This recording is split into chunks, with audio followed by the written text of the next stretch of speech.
வேறாய் அறிவு வேறாக எண்ணி எண்ணி எழும் பிணக்கில் புரண்டு புரண்டே மயக்கில் மாழ்வர்.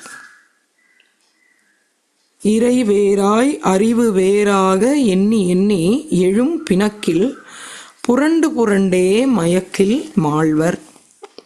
இறைநிலையே அறிவாக இயங்கும் உண்மை காண ஏற்றதொரு சாதனைதான் அகநோக்கு பயிற்சி. இறைநிலையே அறிவாக இயங்கும் உண்மை காண ஏற்றதொரு சாதனைதான் அகநோக்கு பயிற்சி. இறை அறிவாய் உலகாக உயிர்களாக திகழும் இந்த உண்மை உயிர் மீது மனம் ஒடுங்க ஒளிரும். இறை அறிவாய் உலகாக உயிர்களாக திகழும் இந்த உண்மை உயிர் மீது மனம் ஒடுங்க ஒளிரும் அப்படின்னு மகரிஷி அவர்கள் பாடல் எழுதியிருக்கிறாங்க. 1986 எழுதியிருக்கிறாங்க. உணர்ந்து உணர்ந்து ஓதிய ஒரு குருமகான் கிடைப்பதற்கு நாமெல்லாம் கொடுத்து வச்சிருக்கணும். நம்மை போன்ற எல்லோருமே குழந்தையாக இந்த உலகில் வந்து பிறக்கிறோம். குழந்தையும் தெய்வமும் ஒன்று அப்படின்னு சொல்லுவாங்க. குழந்தையாக பிறந்த அந்த ஜீவனுக்கு என்ன தேவை இருக்க போகிறது? மிக மிக குறைந்த அளவே தேவை. என்ன? பசிக்கும், பாலை குடிக்கும், தூங்கும், நல்லா தூங்கும், அம்மாவுடைய அரவணைப்பை எதிர்பார்க்கும். தாய் என்பது முதல் தெய்வமாக எல்லா குழந்தைகளுக்கும், மனித குழந்தைகள் மட்டும் இல்லை, எல்லா உயிரினத்தில் பிறக்கிற குழந்தைகளுக்கும் முதல் தெய்வமாக அன்னை தாய் என்பது தெரிகிறான். நம்மளுடைய எழுத்துலேயும் நம்ம என்ன சொல்கிறோம்? மாதா பிதா குரு தெய்வம். அந்த அன்னையிடத்திலே தான் குழந்தையாக பிறந்த தெய்வமும் குழந்தையும் ஒன்றுன்னு சொல்கிற அந்த உருவம் தாயை தான் முதல் தெய்வமாக பார்க்கிறது. அந்த தாய் அப்போ நமக்கு சொல்கிறாங்க, அந்த குழந்தைக்கு நீ உருவாவதற்கு, இந்த உயிர் உருவாவதற்கு இவர்தான் காரணம், இவர் உன் தந்தை.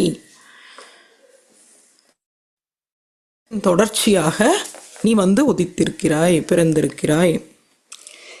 என்ன பதிவுகள் எல்லாம் இருக்கோ அந்த பதிவுகளை தீர்ப்பதற்காக, அவரது கடன் முடிக்கலைன்னா அந்த கடன்களை முடிப்பதற்காக, அந்த பதிவுகளை முடிப்பதற்காக நீ வந்து உலகில் பிறந்திருக்கிறாய். இவர் உன் தந்தை, உன் பிறப்பிற்கு காரணம், மூல காரணம் என்று தந்தையை அடையாளம் காட்டுகிறார். மாதாவும் பிதாவும் தான் முன்னெறி தெய்வங்கள். அன்னையும் தந்தையும் நமது தெய்வங்கள் என்று நமக்கு முதல்ல காட்டி கொடுக்குறாங்க. எந்த குழந்தைக்கும் இதுதான். அப்படி வளர்த்த குழந்தைக்கு கல்வி அறிவு வேண்டும், வாழ்க்கை அறிவு வேண்டும் என்பதற்காக ஒரு ஞான ஆசானிடம், ஒரு குருவிடம் கொண்டு சேர்க்கிறார். அன்னை, தந்தை, குரு.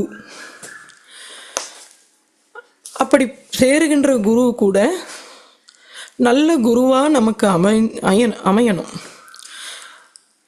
இல்லைன்னா குருட்டும் சேர்ந்து குழி விழுந்தவாறேன்னு சொல்லுவாங்க.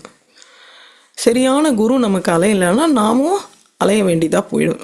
ஆனால் ஒரு ஞானத்தை அடைந்த, இறைவனை உணர்ந்த, வாழ்ந்து காட்டுகின்ற, தனது சீடனையும் தான் அனுபவித்ததை எப்படி உணர்த்தலாம், எந்த வழியிலெல்லாம் போதனை செய்யலாம், சீடன் எப்படிப்பட்டவன், மாணவன் எப்படிப்பட்டவன், அவனை எப்படி உயர்த்த வேண்டும், எந்த பயிற்சிகளை கொடுக்க வேண்டும் என்றெல்லாம் அந்த குருவுக்கு தெரியும். குரு சாட்சாத் பரபிரம்மம்,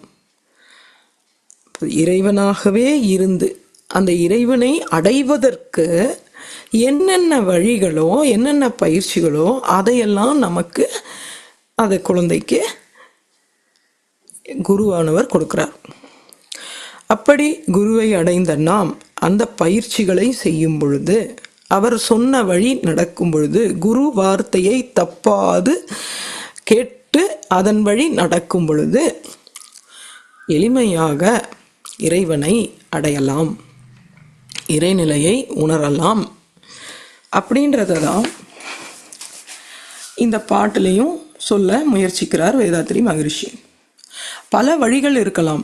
இறைநிலைக்கு கடினமான வழியும் இருக்கலாம், மூட நம்பிக்கைகளாகவும் இருக்கலாம். சில சில விஷயங்கள்ல இத்தனை கடும் விரதம் இருக்கணும், பூஜை புனஸ்காரம் பண்ணணும், பிரம்ம முகூர்த்தத்தில் எழுந்துக்கணும், எனக்கு நடுங்கிற குளிராக இருந்தாலும் பச்சை தண்ணியில் குளிக்கணும், பூஜை பூக்கள் எல்லாம் பறித்து வந்து பூஜித்து அர்ச்சித்து பாட்டுக்களை எல்லாம் சொல்லணும், மந்திரங்களை ஓதணும், என்னென்னவோ சொல்லுவாங்க. மலை ஏறணும், கடல் தாண்டி போகணும், அடைவதற்கு அவ்வளோ சுலபம் இல்லை. படித்து கற்றவர்கள் கூட, மறைப்பொருள்களை உணர்ந்தவர்கள், அதை எழுதினதும் மனுஷன் தானே, வேதத்தை எழுதினதும் மனிதவர் தானே. அப்போ மனிதனாக பிறந்த எல்லோருக்கும் அதை அடைய முடியாதா? அப்படி எல்லாரும் சிந்திக்கிறதே இல்லை. யாரோ ஒரு சிலருக்கு தான் அது கிடைக்கும், அவங்களுக்கு கொடுத்து வச்ச ஜென்மம், மற்றவங்கெல்லாம் பாவப்பட்ட ஜென்மங்கள், அடையவே முடியாது அப்படின்னு நாமளே விலகிக்கிறோம். இல்லை, அப்படி எந்த விதமும் இல்லை. குழந்தையாக பிறந்தது, குழந்தை எல்லா பிறந்த குழந்தையும் எப்படி தெய்வம்னு சொல்கிறாங்களோ, பிறந்த எல்லோருக்குமே அந்த இறைநிலையை அடைவது சாத்தியமே. இறைநிலைன்னு சொல்லும் பொழுதே நம்ம மகரிஷி சொல்வார், இறைந்து கிடப்பது. ரெண்டு சொற்கள் சேர்ந்தது இல்லையா, அந்த இறை நிலை. இறை எங்குமே இருக்குது, நிலை நிலையானது, நீக்கமற இருக்குது, நிலைத்து நிற்குது, எப்பொழுதும் இருக்குது, எந்த நேரமும் காலமும் அதற்கு கிடையாது. எல்லா நேரத்திலும் எல்லா காலத்திலும் நிலைத்து நிற்கக்கூடிய நிறைந்து நிலைந்து இருப்பதை எங்க போய் தேட போறீங்க அப்படின்னு கேட்கிறார் மகரிஷி. ஒரு பொருள் நம்ம தேடுறோம், அது வேணும் அப்படின்னு சொன்னா, அது எங்கேயோ பொந்தில் இருக்கணுமோ, மரத்தில் இருக்கணுமோ, வானத்தில் இருக்கணுமோ, எங்கேயோ கண்ணுக்கு தெட்டாத தூரத்தில் இருந்தால் அதை வந்து தேடணும், கண்டுபிடிக்கணும் அப்படின்னு சொல்வீங்க. எல்லா இடத்துலையும் இருக்கிறது இறைநிலை தவிர வேற ஒன்றுமே இல்லையே. எல்லாமே பார்க்கறது தான்ற அந்த உணர்வு தான் நாம் பெறணும். அந்த உணர்வு பெற்ற பின் நம்மளுடைய பார்வை வேறாக மாறுகிறது. இறைநிலையோடு தான் நாம் வாழறோம், இறைநிலையாகவே நாம் வாழறோம் அப்படின்றத உணர்ந்து கொள்வதற்கு சிறு பயிற்சி தான் தேவை. எங்குமே இருக்கிறத பார்க்கறது நம்மளால முடியல அப்படின்னும் பொழுது, அப்போ என்ன காரணம், அதற்கு என்ன வழி அப்படின்னு பார்க்கும்போது பயிற்சி, ஒரு சிறிய பயிற்சி.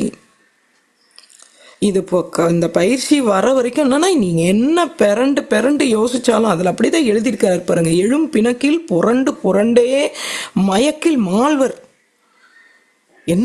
என்னடா இது எப்படி உணர்றதுன்னு நாம தேடி தேடி போனாலும், அது ஒன்றும் செத்தே போனாலும் போயிடுவாங்களே தவிர அதை உணர மாட்டாங்க. அப்படிதான் நிறைய பேர் இருக்காங்க அப்படின்னு சொல்றாரு. எப்படி இருக்குதாம்மா இறைநிலை? எல்லா இடத்துலையும் இருக்கு, எல்லா பொருள்லையும் இருக்குன்னா, ஒவ்வொரு பொருளுக்குள்ளேயும் அதற்குன்னு ஒரு தன்மை, அதற்குன்னு ஒரு குணம், அதற்குன்னு ஒரு இயக்க ஒழுங்கு இருக்கும் இல்லைங்களா? அந்த அறிவாக இருப்பதே இறைவன் அப்படின்னு சொல்றார். இறைநிலை எல்லாவற்றினுள்ளும் அறிவாக இயங்கிக் கொண்டிருக்கிறது. இப்ப நமக்குள்ளேயும் அது அறிவாக இயங்கிக் கொண்டிருக்கிறது. அறிவு அப்படின்றது அதை நம்ம எப்படி கவனிச்சு உணர முடியும்? நமக்குள்ளேயே நம்மளை ஆராய்ந்து. நாம இப்போ இந்த உடலாக இருக்கிறோம், இந்த உடல் நான் அல்ல என்பதை நம்ம கணிச்சிடலாம். ஏன்னா உயிர் ஒரு துன்பம் வந்தாலும் சொன்னீங்க, என் உயிரை வாங்குறியே, என் உயிர் போகுதே அப்படின்னு நம்ம சொல்கிறோம். அப்போ நான் உடலா உயிரா? அப்போ ஒரு உடல் இல்லை, இந்த உடல் வந்து நான் பயணம் பண்ணுற ஒரு வாகனம், இந்த உயிர் பயணம் பண்ணுற ஒரு வாகனன்ற முடிவுக்கு நம்ம வந்துடுவோம். எல்லோரும் எளிமையாகவே இதை கண்டுபிடிக்கலாம் இல்லையா? இந்த உடல் நான் அல்ல, இந்த உடல் நான் உபயோகப்படுத்துகின்ற என் வாழ்நாளுக்கு எனக்கு கொடுக்கப்பட்டுள்ள ஒரு வாகனம். ஆனால் அதை நான் ஒழுங்காக பராமரிக்கணும். ஏன்னா அந்த உடல் கெட்டால் என்னால் எதையுமே உயிரை பற்றியோ மற்ற எதை பற்றியோ நினைக்க முடியாது. உடலை பற்றி தான் முதல் நினைப்போம். ஒரு அடிபட்டுது, ரத்தம் ஒழுகுதுன்னா நம்ம கவனம் முழுவதும் அங்கே தான் போகும். அப்போ இந்த உடல் பராமரிக்கப்பட வேண்டிய கடவுளால் கொடுக்கப்பட்ட ஒரு பரிசு, ஒரு வாகனம். ஆனால் அந்த உடல் நான் அல்ல. சரி, இந்த உடல் நான் அல்ல. அப்போ இந்த உயிர் போகுதே அப்படின்னு சொல்கிறோமே. ஏன் உயிர் அப்படின்னு நம்ம சொல்கிறோமே. நம்ம எப்போ சொல்லுவோம் என்னோடதுன்னு நம்ம சொன்னோம்னா, இப்போ யாரோடது? என்னுடைய ஒரு பொருளாக அந்த உயிர் மாறுகிறது. என்னுடைய சட்டை, என்னுடைய புத்தகம் அப்படின்னு நான் சொல்லும் பொழுது அது என்னுடைய ஒரு பொருள், நான் உபயோகிக்கும் ஒரு பொருளாக தான் அது அர்த்தம் இருக்குதே தவிர நான் தான் அது அப்படின்றது இல்லை. அப்போ உயிர் என்பதும் நானா? இல்லை. நமக்குள்ள இயங்குற உயிரும் நான் இல்லை.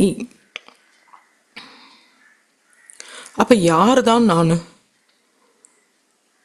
இந்த உயிர் இயங்குறதுனால எல்லாத்தையும் கவனிக்கிறது ஒரு இருக்கு, அது மனம் அப்படின்னு சொல்றாங்க.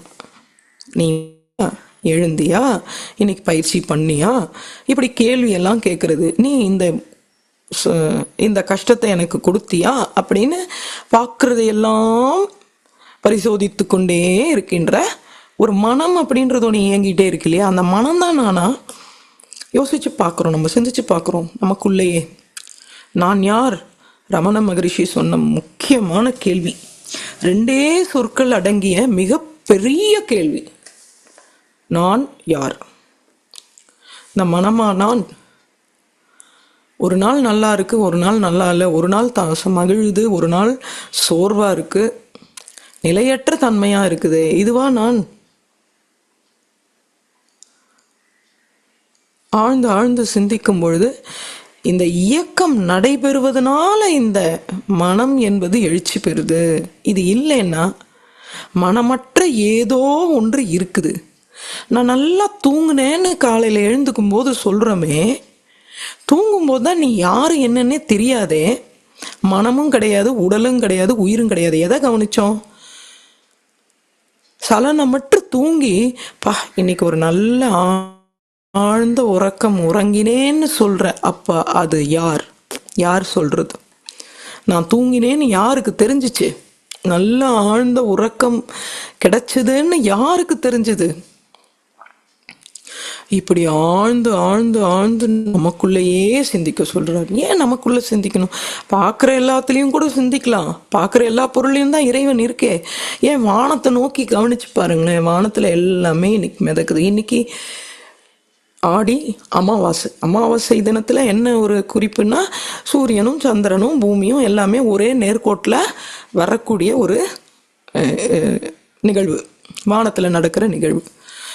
சற்று நேரம் இந்த வானத்தை கூட யோசிச்சு பாருங்களேன், சிந்திச்சு பாருங்களேன். நம்மளுடைய பூமி என்ன, சூரியன், இந்த சந்திரன் எல்லாமே இங்கிருந்து பார்க்கறதுக்கு ஒரு கோலம், உருண்ட வடிவமாக தெரியுது. அது எப்படி எல்லாமே உருண்ட வடிவமாக இருக்குது? ஏன் வேற வேற எத்தனையோ விதமான மலை, காடு, அருவி, மரம், இலை எடுத்துக்கிட்டா கூட எத்தனை விதமான இலைகள் இருக்குது. ஆனால் எல்லாம் வானத்தில் பார்க்குறது எல்லாமே உருண்டையாக இருக்கு. அது என்னது இது? ஆமாம், எல்லாம் உருண்டையாக மட்டும் இல்லை, எல்லாம் உருண்டுக்கிட்டே வேற இருக்கு. எல்லாம் உருண்டுக்கிட்டே வேற இருக்கு. எப்படி இதெல்லாம் உருளுது? அதை இயக்குற ஆற்றல் எது? எல்லாவற்றையும் உருளை வைக்கிறது எது? நம்ம பூமியை எடுத்துக்கிட்டோம்னு வச்சுக்கோங்களேன். இப்போ சூரிய சந்திரன் நட்சத்திரம் இத்தனையும் உருண்டையாக இருக்குது அப்படின்றத விட்டு இப்போ நம்ம இருக்கிற பூமியை, நம்ம வாழற பூமியை பாருங்க, யோசிச்சு பாருங்க. இந்த பூமி எவ்வளோ பெரியது. என்ன இருக்குது? நிலம், நீர், நெருப்பு, காற்று எல்லாமே இருக்குது. பஞ்சபூதம் இல்லையா இன்னைக்கு நம்ம சிந்திக்கிறோம்? பஞ்சபூத தவம் இல்லையா இன்னைக்கு மகரிஷியின் குரலில் நாம்? நீர், நெருப்பு, எப்படிங்க ஆகாயத்தில் ஏதும் மற்ற ஒன்று சிந்தாமல், ஒரு சொட்டு சிந்தாமல் இவ்வளோ பெரிய கடல் சுற்றிக்கிட்டு இருக்குது வானத்தில்? எப்படி முடியுது? யார் இதற்கெல்லாம் அதிகாரின்னு கேட்குறார் நாமக்கல் கவிஞர். இதையெல்லாம் இயற்றும் செய்யல. நமக்கு கொடுத்துருக்கிற கண்ணால் காதால் பார்க்குறத கேட்குறத எல்லாத்தையுமே சிந்திச்சு பார்த்தாவே ஆழ்ந்த ஒரு கருத்திற்கு இறைநிலைக்கு நம்மளை கொண்டு செல்லக்கூடிய வாய்ப்பு இருக்குது.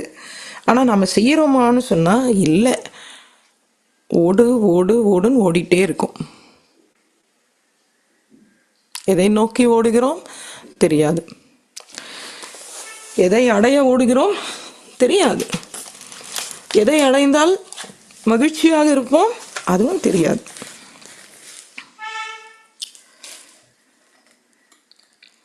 திருமந்திரத்தில் ஒரு பாடலை படிக்க விரும்புகிறேன். அப்பனை நந்தியை ஆரா அமுதினை ஒப்பிலி வள்ளலை ஊழி முதல்வனை. அப்பனை நந்தியை ஆரா அமுதினை ஒப்பிலி வள்ளலை ஊழி முதல்வனை எப்பரிசாயினும் ஏத்துமின், எப்பரிசாயினும் ஏத்துமின், ஏத்தினால் அப்பரிசு ஈசன் அருள் பெறலாமே.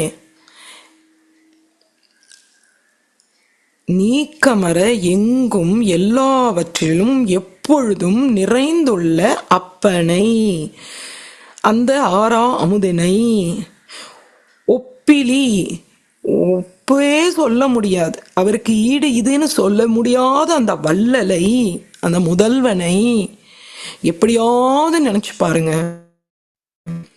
எப்பரிசாயினும் ஏத்துமின், எப்படியாவது எண்ணி பாருங்கள், உயர்த்தி பாருங்கள், வாழ்த்தி பாருங்கள், நன்றி தெரிவித்து பாருங்கள். இப்படி ஒரு வாழ்க்கை நமக்கு கிடைச்சிருக்கு, இப்படி ஒரு உலகத்தில் நான் வாழறேனே, இப்படி ஒரு காற்றும் நெருப்பும் என்னுக்குள்ளேயும் இருந்து ஒரு சமநிலையில் தொடர்ந்துகிட்டே இருக்கே. இதையெல்லாம் கொடுத்தது யார், செய்தது யார்? எப்படியாவது ஏத்துமின் அப்பரிசு ஈசன் அருள் பெறலாமே. அப்பொழுதே அவனுடைய அருளை நாம் உணரலாமே, பெறலாமேன்றது கூட இப்போ பேசிட்டு இருக்கிறது கூட அவன் அருளால தானே. இப்போ கேட்டுக்கிட்டு இருக்கிறது கூட அவன் அருளால தானே. அவன் தானே நமக்கு எல்லாமே வழங்குறான். அப்போ அந்த ஆனந்த வெள்ளத்தில் எப்பொழுது வேண்டுமானாலும் மிதக்கலாம் இல்லையா? ஆனால் இன்னைக்கு என்ன சமைக்கிறது, இன்னைக்கு என்ன போய் எந்த கடைக்கு போய் என்ன வாங்கலாம், நாளைக்கு என்ன ப்ரோக்ராம், இன்னைக்கு என்ன ப்ரோக்ராம், ஏதோ ஒரு செயலில் நம்மளை தொலைத்து கொண்டே இருக்கணும். அகநோக்கு பயிற்சியாக நம்மளுடைய குரு நமக்கு கொடுத்துருக்கிறார். அகநோக்கு பயிற்சி. இதில் ஒரு பாடலை தெய்வம் உன்னுள்ளும் இருக்கிறது என்ற ஞானக்களஞ்சிய பாடல் 1731. இந்த பாடலையும் அதன் தெளிவையும் நம்முடைய ஆசிரியர் மாரிமாள் மோகன்தாஸ் அவர்கள் எழுதியிருக்கிறாங்க. அதனுடைய விளக்க உரைகள் அப்படின்னு ஞானக்களஞ்சிய கவிகள் எழுதி ஒவ்வொரு பாடலுக்கும் விளக்கம் எழுதியிருக்காங்க. அதில் ஒரு பாடலையும் நாம் இன்னைக்கு சிந்திக்கலாம். உன் செயலை துன்ப உணர்வுகளை எல்லாம் உள்ளிருந்து வாங்கி கருமையு உன் மனது உள் திரும்ப ஒவ்வொன்றாய் காட்டி உன்னை வழி நடத்துவது உண்மை தெய்வம் அன்றோ. நம்ம வேதாத்ரி மகரிஷியோட பாடல்கள் அவ்வளவு எளிமையானது, படிக்கும்போதே நமக்கு புரியுது. இருந்தாலும் ஒரு ஆழ்ந்த தத்துவம் அதனுள் அடங்கி இருப்பதை எடுத்து சொல்ல வேண்டியிருக்கு. உன் செயலை இன்ப துன்ப உணர்வுகளை எல்லாம் உள்ளிருந்து வாங்கி கருமையத்துள் வைத்து உன் மனது உள் திரும்ப ஒவ்வொன்றாய் காட்டி உன்னை வழி நடத்துவது உண்மை தெய்வமன்றோ. உன்னுள்ளே தெய்வம் அறிவாக உள்ள உண்மை உற்று பார், அறிவு தெய்வம் இரண்டும் ஒன்றாய் காண்பாய். உன்னுள்ளே தெய்வம் அறிவாக உள்ள உண்மை உற்றுப்பார், அறிவு தெய்வம் இரண்டும் ஒன்றாய் காண்பாய். உன்னுள்ளே அறிவை தெய்வமாக உணர்ந்திட்டால் உலக மக்கள் அனைவருமே உடன் பிறந்தோர் ஆவார். உன்னுள்ளே அறிவை தெய்வமாக உணர்ந்திட்டால் உலக மக்கள் அனைவருமே உடன் பிறந்தோர் ஆவார். எல்லோருக்குமே இதே கதை தானேங்க. எல்லா குழந்தைகளுக்குமே இதே கதை தானே. எல்லா மனிதனாக பிறந்தவன் மட்டும் இல்லாமல் எல்லா உயிரினங்களுக்கும் இதே கதை தானே. உள்ளே அறிவாக இயங்குவது தெய்வம் அப்படின்றது எல்லாவற்றையும் இயக்கும் சக்தி. அதுதான்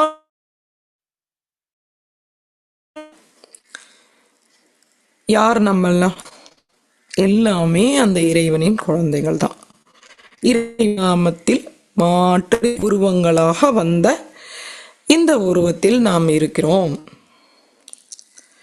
அதற்கு தெளிவு மாரியம்மாளம்மா எழுதினதை அப்படியே படிக்கிறேன்.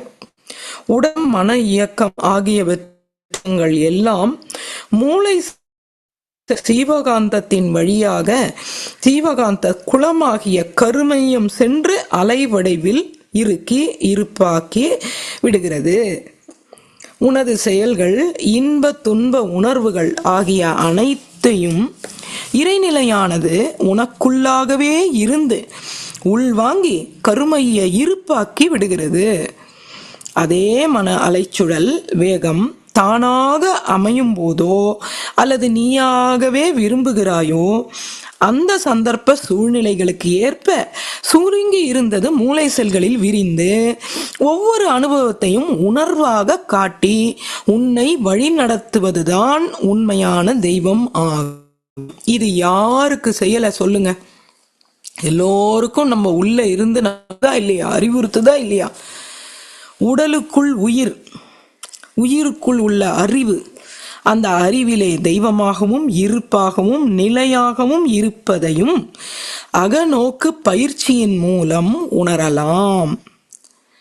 நம்மளையே உட்கார்ந்து தவம் செய்வதிலையும், நாம் என்ன நினைக்கிறோம், என்ன பேசுகிறோம், என்ன செய்கிறோன்றதையே கவனிக்கிறதுலையும் நாம் இதை எளிமையாக உணர்ந்துக்கலாம். அதே நிலையில் அறிவு, தெய்வம் என்ற இரண்டாக பேசப்படுவதையே ஒன்றாக காண்பாய். நிலையில் அறிவாக இருப்பதுவே அலையில் மனமுமாக இருக்கிறது. எது நிலையா அறிவா இருக்குதோ அதுதான் அலையும் போது மனமா மாறுது. இயக்குவது அறிவு, இயங்குவது உயிர், உணர்வது மனம், உணர்த்துவது. எவ்வளோ அழகா மாரியம்மாளம்மா விளக்கம் எழுதியிருக்காங்க பாருங்க. இயக்குவது அறிவு, இதை செய் அதை செய், இதுதான் இன்னைக்கு அப்படின்னு நடத்துறது உள்ளிருந்து நடத்துறது. எல்லாருக்கும், எல்லா உயிருக்கும் அறிவுதான் அறிவுதான் அறிவுதான். இயக்குவது அறிவு, இயங்குவது உயிர். அது சொல்றபடி செய்யறது இந்த உயிரோட வேலை. அதை உணர்வது மனம். என்ன நடக்குது அப்படின்றத ஆராய்ச்சி செய்து அனுபவமாக பெறுவது மனம். உணர்வது மனம், உணர்த்துவது உடல். நம்ம உடலை தவிர வேற உணர முடியாது. நமக்கு அடிபட்டா அந்த வலி நமக்கு நல்லா தெரியும். தலைவலியும் காய்ச்சலும் தனக்கு வந்தா தெரியும்னு. இன்னொருத்தரோட வலி, ஐயோ அவங்க கஷ்டப்படுறாங்களேன்னு தான் நம்மளால நினைக்க தோணுமே தவிர அந்த வலியை நம்மளால அனுபவிக்க முடியுமா? முடியாது. அந்த வலியை அந்தந்த உடல் தான் அனுபவிக்கும். உணர்த்துவது உடல் என்ற உண்மைகளை நீ உணர்ந்து விட்டாயேயானால் அறிவுதான் தெய்வமாகவும் உள்ளது. இருப்பது போலவே எல்லா மனிதரிலும் உள்ளது என்ற மனித நேயம் மலர்ச்சி பெறும். உலக மக்கள் அனைவருமே உனக்கு உடன் பிறந்தவர்கள் ஆவர். எதற்கு இந்த கல்வி, இந்த ஞானம், இந்த உணர்வு, இறைநிலை என்பதை எல்லோரும் உணரணும். மனிதனாக பிறந்தவன் உணரணும். ஏன்னா மற்ற உயிர்களால் அதை உணர முடியாது. இந்த கிங் ஆஃப் கிரியேஷன்ஸ்ன்றது மேன்கைண்ட், மனிதன். அப்ப இவன் தன்னை உணர்வதற்கு பிறந்தவன் தன்னை உணராம வாழ்ந்துட்டு இருந்ததுன்னா அது அந்த வாழ்க்கை கரடு முரடனாகவும் இன்ப துன்ப கலவையாகவும் தான் இருக்கும். பேரின்பமாக, அமைதியாக, மகிழ்ச்சியாக இருக்காது. ஆனா நாம பிறப்பிலேயே மகிழ்ந்து வாழ்வதற்குத்தான் வந்துள்ளோம். எல்லா மனிதனும் அறியாமையினால, அலட்சியத்தினால, உணர்ச்சி வயத்தினால மற்றவர்களுக்கு மற்றவர்களுக்கு தீங்கு இழைக்கிறோம். தீதும் நன்றும் பிறர் தர வரா. நாம என்ன செய்யறோமோ அதை அப்படியே நாம திரும்பி அனுபவிக்கிறோம். இப்படியே தான் உழலணுமா? நாம உணர்ந்தா இதிலிருந்து உலக மக்கள் அனைவரும் மகிழ்ந்து வாழ முடியுமே. போர் இல்லாத நல்ல உலகத்தில் அமைதியாக மகிழ்ச்சியாக உற்பத்தி செய்வதை மகிழ்ந்து பகிர்ந்து அனுபவித்து வாழ்வதற்கு ஒரு குறை நமக்கு இல்லை. இதை நாம் ஆழ்ந்து சிந்திப்போம். இன்னைக்கு ஒரு அருமையான ஒரு அமாவாசை தினத்தில், ஆடி அமாவாசை தினத்தில் அற்புதமான ஒரு கருத்தை, இறைநிலை என்ற தலைப்பில் மகரிஷி அவர்கள் கொடுத்துள்ள இந்த கருத்தை நாம் மேலும் மேலும் சிந்திப்போம் என்று சொல்லி இன்றைய சிந்தனை உரையை நிறைவு செய்து கொள்கிறேன். வாய்ப்பிற்கு நன்றி. வாழ்க வளமுடன். வாழ்க வளமுடன்மா. மிகவும் சிறப்பான சிந்தனை. இறைநிலையை பத்தி ரொம்ப தெளிவா நிறைய விளக்கங்களோட, சுவாமிஜியோட பாடல்களோட ரொம்ப அருமையா சொன்னீங்கம்மா. இறைநிலைங்கிறது இறைந்து கிடப்பது. ரொம்ப அருமையான விளக்கம் அது. நிறைய கவிங்களோட, நிறைய விளக்கங்களோட, ஆனா நிறைய சிந்திக்க வேண்டியிருக்கு. இறைநிலை இது அரை மணி நேரத்துக்கு பத்தாது. இன்னும் நிறைய நம்ம சிந்திக்கலாம். நல்லது ஒரு நல்லபடியா எல்லாரையும் சிந்திக்க வச்சிருக்கீங்க. ரொம்ப அருமைமா. வாழ்க வளமுடன்.